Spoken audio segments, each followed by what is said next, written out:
పాకిస్తాన్కు చెందిన పలు యూట్యూబ్ ఛానళ్లు, ఇన్స్టాగ్రామ్ ఖాతాలపై భారత్లో మరోసారి నిషేధం పడింది.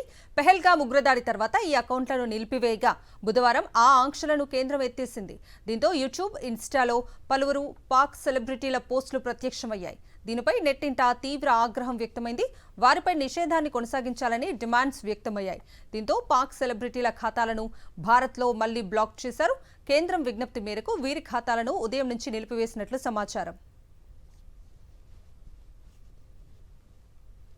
పెహల్గాం ఉగ్రదాడి తర్వాత భారత్, పాక్ మధ్య తీవ్ర ఉద్రిక్తతలు నెలకొన్న సమయంలో పాకిస్తాన్కు చెందిన పలు రాజకీయ ప్రముఖులు, క్రికెటర్లు, సెలబ్రిటీల యూట్యూబ్ ఛానళ్లు, సోషల్ మీడియా ఖాతాలను భారత్లో నిలిపివేస్తూ కేంద్రం నిర్ణయం తీసుకుంది. పాక్ ప్రధాని యూట్యూబ్ ఛానల్, రక్షణ మంత్రి ఎక్స్ అకౌంట్తో పాటు షోయబ్ అఖ్తర్, బాసిత్ అలీ, షాహిద్ అఫ్రిది ఛానళ్లు అందులో ఉన్నాయి. అయితే నిన్న అనూహ్యంగా ఈ ఖాతాలు అన్బ్లాక్ అయ్యాయి.